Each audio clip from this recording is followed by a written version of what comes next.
Good morning. I'm Mike Dennison, MTN's Chief Political Reporter. Welcome to Face the State. I'm here today with MTN political analyst David Parker, Montana State political science professor, and our guest this morning, Governor Brian Schweitzer. We're here to talk about a lot of things today, all things political, but we're also going to talk about the governor's new book.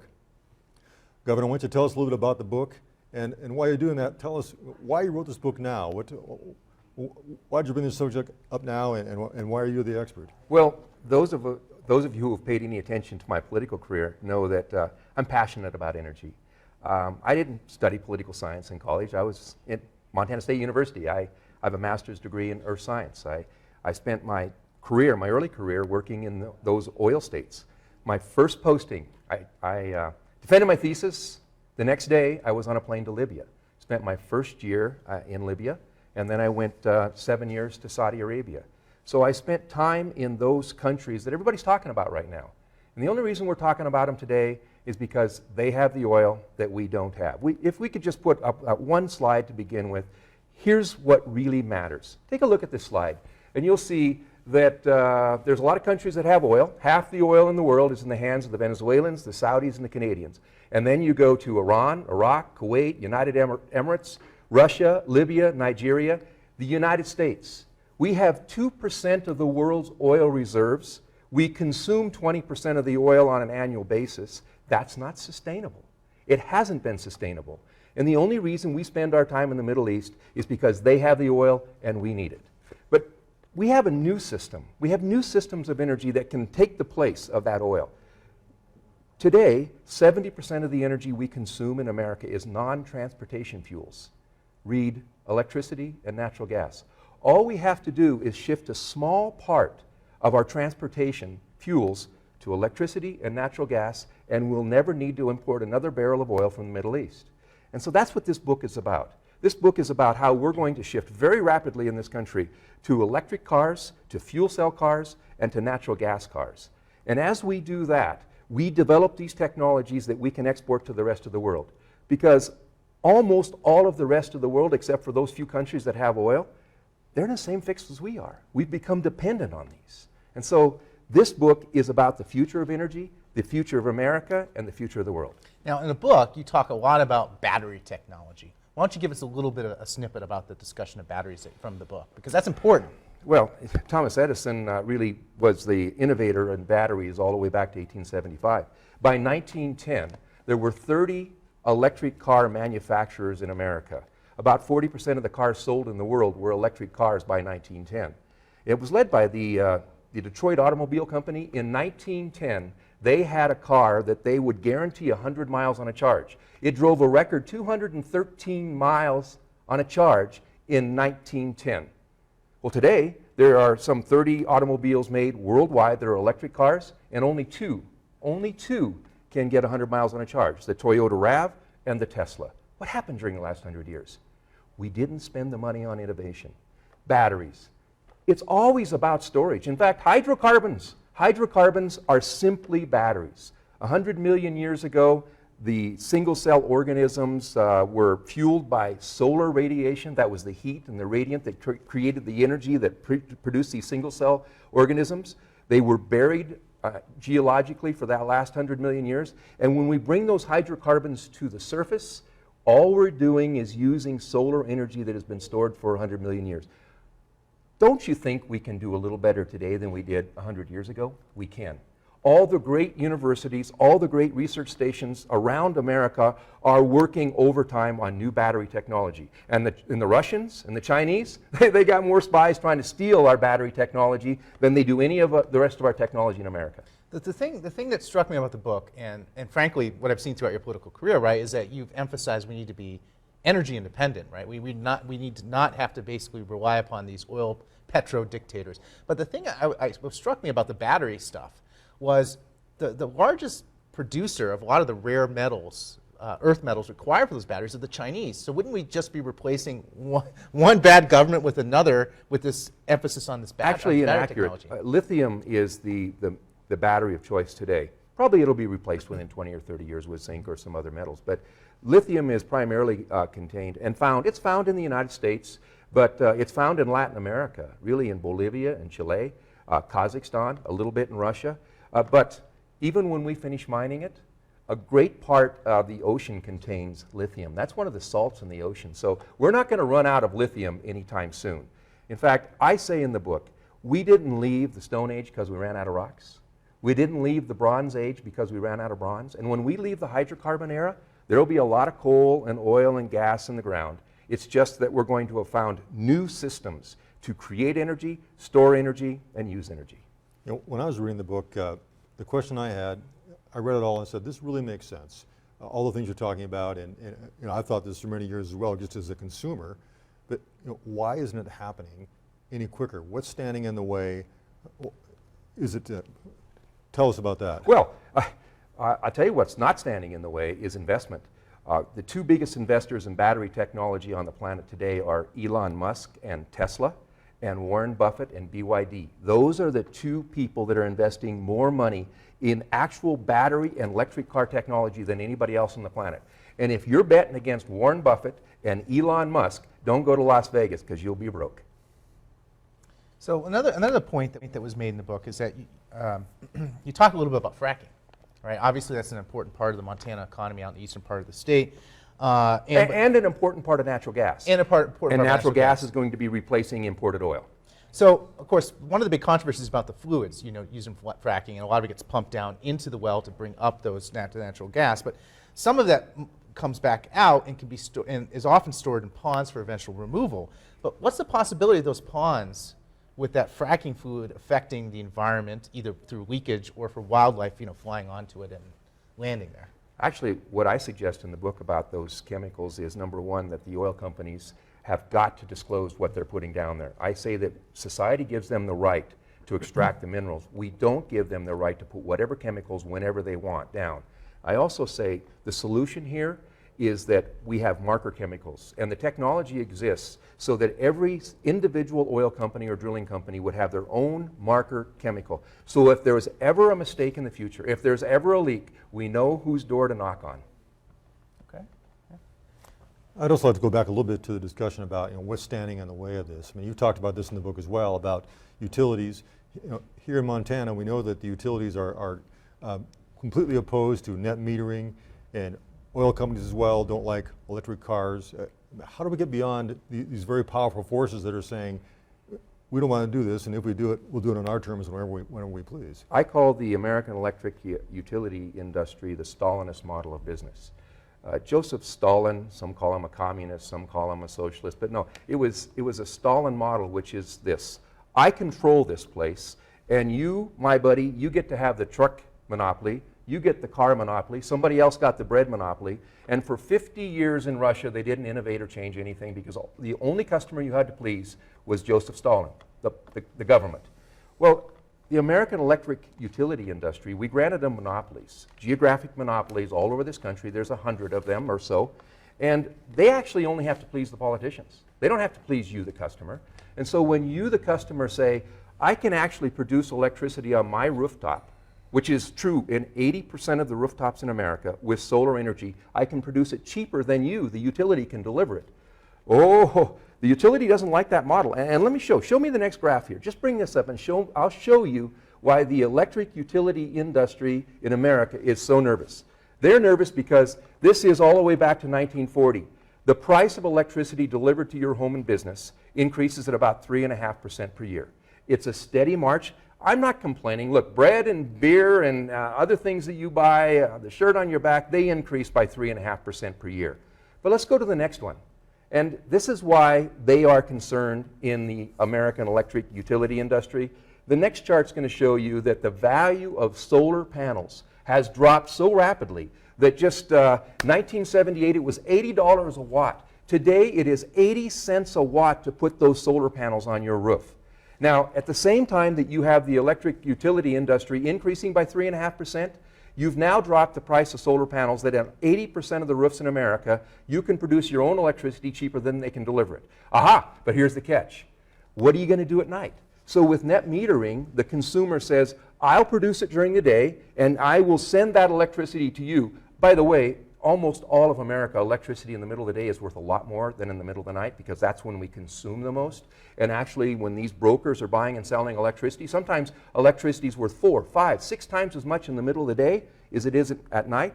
And so these utilities are actually getting electricity from you when you do net metering pretty doggone cheap.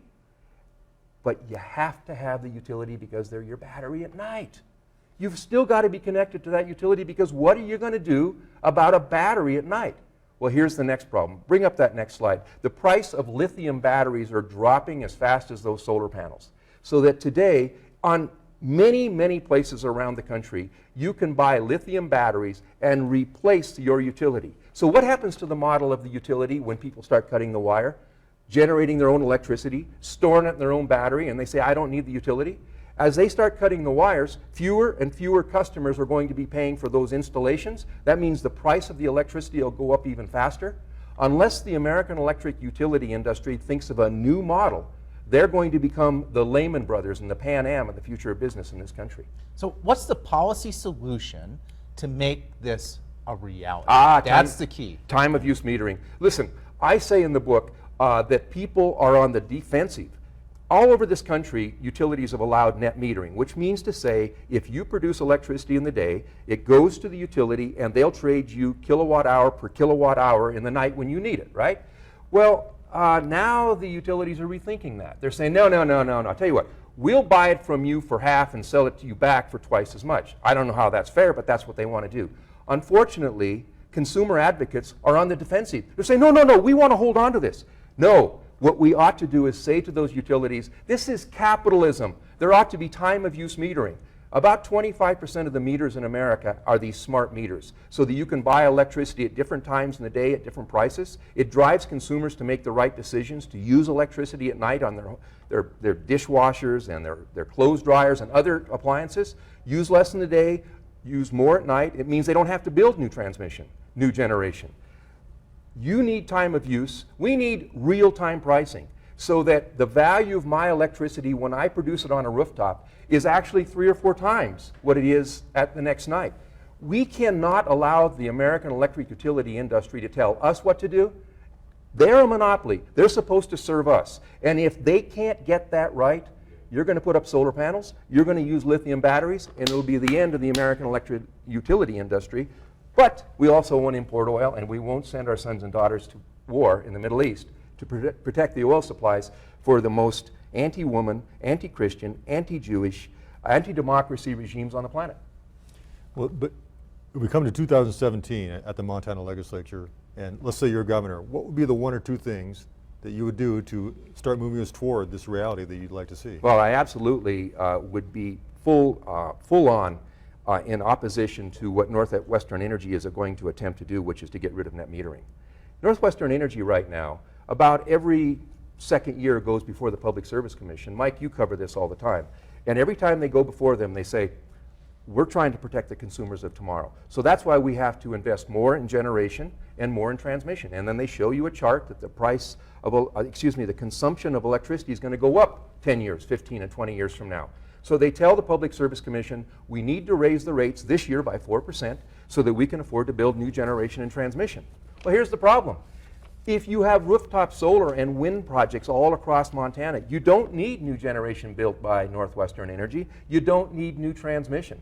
So it means that that business model of always demanding more becomes obsolete. In 2017, we cannot allow Northwestern Energy to get out of net metering. In fact, we ought to say to Northwestern Energy, why don't you join the rest of the world with time of use meters?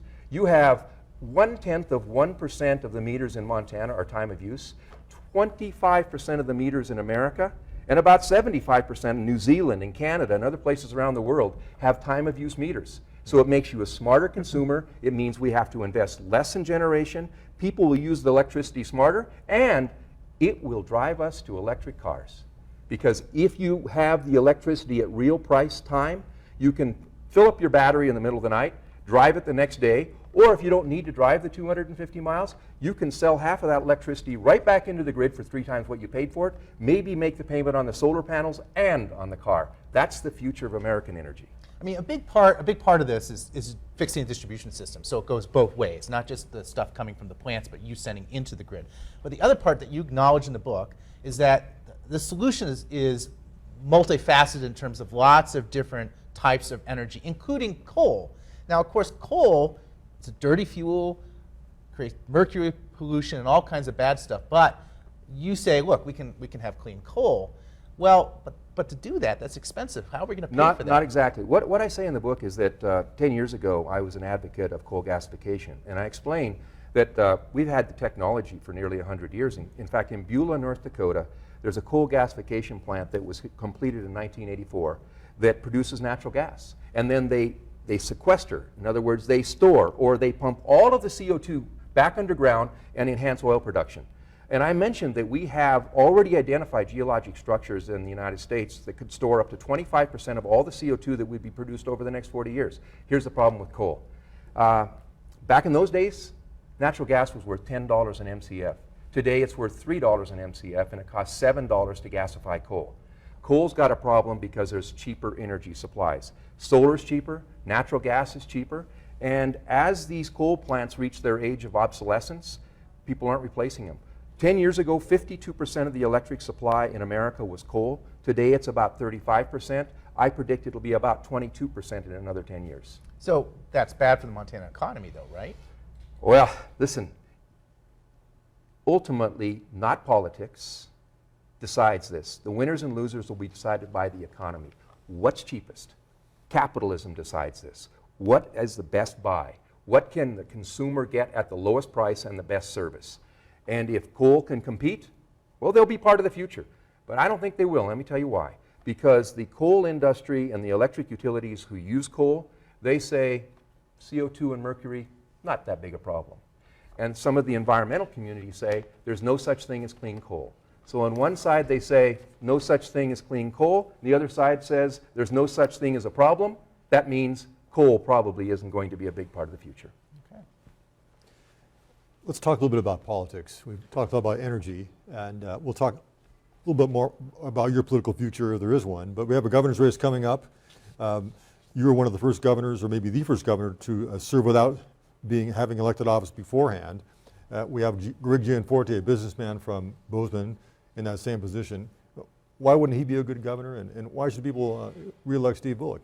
Well, I don't know this fellow Gianforte. I've met him a couple of times, and yes, he is a businessman.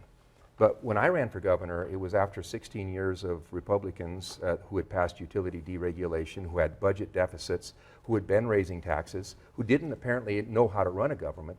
And I simply said, I'm going to run it like a small businessman.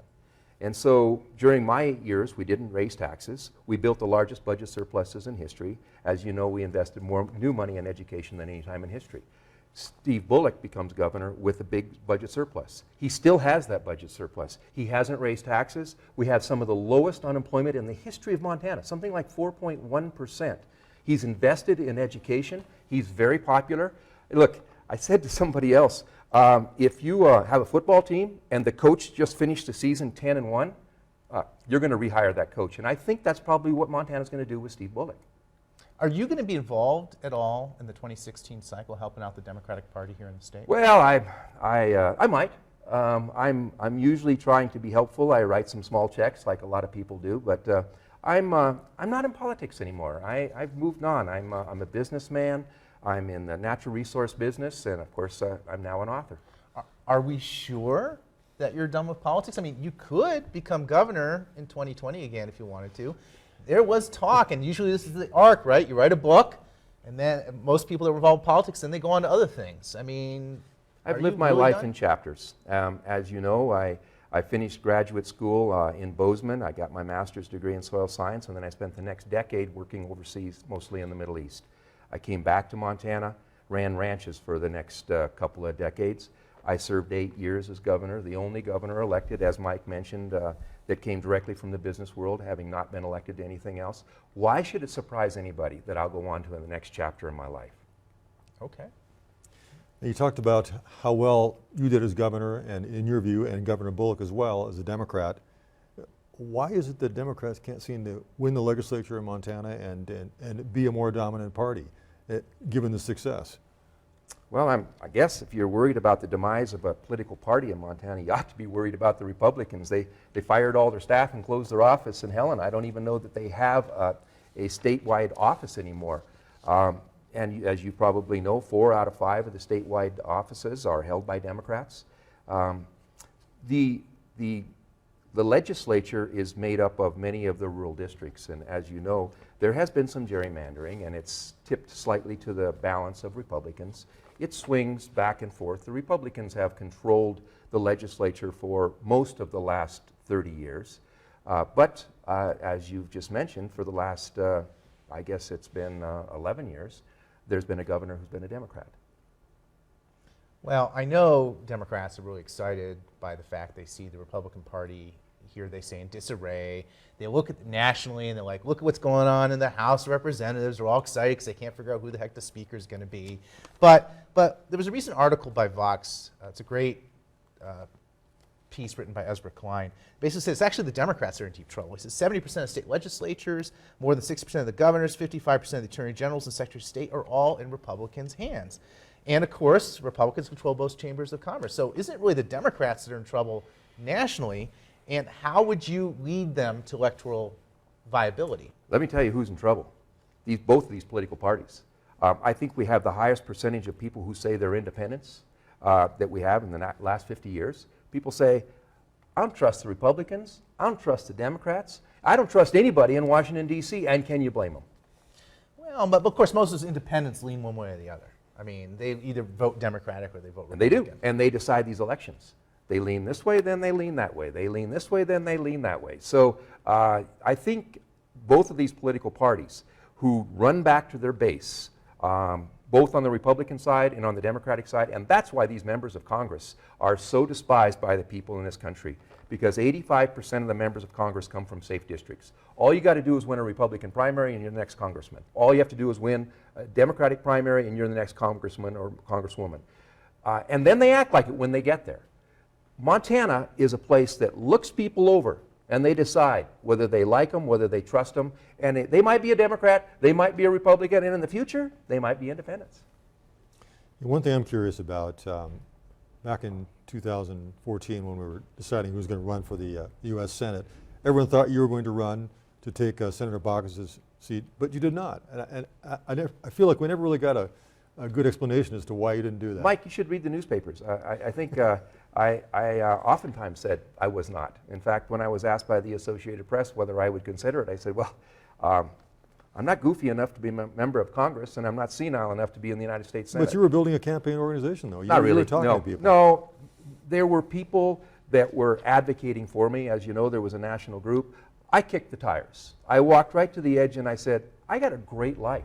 I've got a smart dog, a beautiful wife, a ranch to run. Why the hell would I want to go to Washington, D.C.? Because the Democratic Party needed you to keep that seat. So why not? I didn't sign up for life to be in politics. You have a bunch of students that are studying political science at Montana State University, and a bunch of them want to go to work for a county commissioner or a legislator. And eventually, when they're 30 years old, they want to run for office. And then when they're 38, they want to run for Congress. And then when they're about 49, they want to run for the Senate. I didn't sign up for any of this. I'm an earth scientist. I've been in business. I'm a scientist. I'm a businessman. I did my 8 years.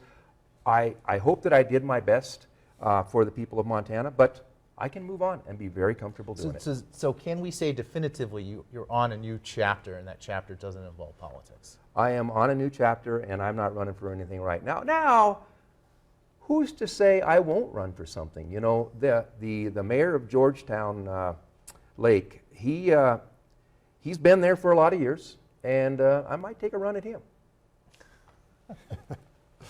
Now, do you still have your contract with MSNBC? What happened to that? I mean, in the wake of the comments you made about Eric Cantor and Feinstein, or did that get you in trouble I again? was on a one-year contract, and the contract expired. I had a stint on television. I don't like it, frankly. You guys are probably pretty good at this, but you're in an argument on television. You watch this cable news. You got 3 or 4 people. You got 2 minutes to sum up your side of the story. You can't sum up your side of the story in a couple of minutes. I didn't like it. I didn't like traveling back east, and so I'm all done with that.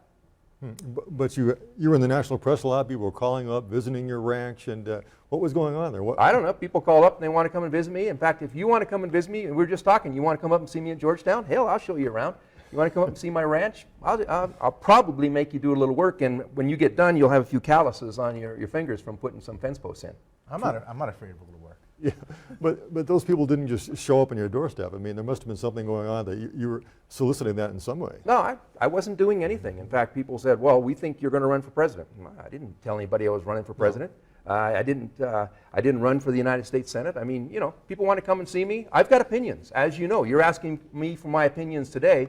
And I believe that this discussion that I have about energy is the most important discussion that we have in this country. It's driven us to the longest war in American history. We've been at war in the Middle East now longer than the Civil War, World War I, and World War II combined. And I'm watching this debate that's going on in these congressional races and the presidential election. Nobody's talking about getting out of these wars. I am. I'm talking about it because we don't need their oil. Fine, you write this book. New president comes in office, let's say it's Hillary Clinton, let's say it's somebody else, it's a Democrat, let's say, and they call you up and say, Brian, I want you to be Secretary of Energy. Would you do it? I can't type with all my fingers. I type with just my thumbs. I wouldn't be much of a secretary. Well, let's talk about presidential politics then. Yeah. Who are you supporting for president? Haven't picked anybody yet. Martin O'Malley, as you may well know, we served as governors together. He's a friend of mine. I think he would be a great president. I see that the clown bus on the Republican side is pretty full right now. Who in the heck knows who wins that? It looks to me, honestly, like this is Hillary Clinton's race to lose. I think she's going to win the Democratic primary, and unless demographics change a lot between now and the presidential election, she'll probably win the election and be the next president. Are you comfortable with her being the Democratic nominee? Probably wouldn't be my first choice. Because I believe elections are about the future. And the problem with both Jeb Bush and Hillary Clinton is they want to talk about the future, but everybody wants to ask them about the past. And we need people who can articulate a future vision for this country. We need people to say how your life will improve, how your kids are going to get a better education, how your kids are less likely to go to war, how we're going to bring the price of energy down, how we're going to create jobs for the next generation. And as long as we are carping about what happened 5 and 10 and 20 years ago, we're not talking about the future. We're getting down to the end of our show here, but one thing I wanted to ask you about, you're talking about Hillary Clinton and who's running for president. How is that going to affect Democrats in Montana who want to portray kind of a different image than probably nationally? Is there any concern among Democrats here about who's at the top of the ticket? No. I think the last time, you correct me if I'm wrong, but I think the last time that a Democrat won in Montana for president was LBJ. So it's been a long time. Republicans probably going to win in Montana. There won't be much of a presidential campaign here. Republicans know they've got those electoral votes, and Democrats know they don't. Well, on that note, thinking about moving forward, how well do you think the Democrats are going to do here in the state? And we have about 30 seconds left in the election. Well, I think that Steve Bullock in particular has demonstrated that he is a good fiscal manager. I think he has managed the legislature quite well. I mean, there's actually 3 parties in the Montana legislature. There's the Democrats, there's the Republicans left, and there's the Republicans right. I think that he's managed to put a coalition together between the Republicans left and the Democrats, and that's the way he's run this state, and that's what Montanans expect. Somebody to stand in the middle, knock some heads together, and get things done. He's done it. Thank you, Governor. We've been talking with Governor Brian Schweitzer on Face the State this morning on MTN. I'm Mike Dennison, MTN's Chief Political Reporter. Thank you, and see you next week. You've been watching Face the State. We got the new TemperFlex, and it's got the spring and bounce of a traditional mattress. You sink into it, but you can still move around. And now that I have a TemperFlex, I can finally get a good night's sleep. I flop down on the bed and it's just like, oh, this is perfect. I can sleep now through the night. Change your sleep. Change your life. Change to Tempur-Pedic. Better tomorrows start tonight at Denver Mattress, your Tempur-Pedic elite retailer. Come in and get fitted for your new Tempur-Pedic today. Monday, nothing cuts deeper. It's acting. You're not that good of an actor. I know you don't mean that. Then the truth. Turns out I had 1 sperm sample left. Petra stole it, inseminated herself, and now she's pregnant with my baby. What the? Jane the Virgin. All new this Monday at 9, 8 Central on the CW.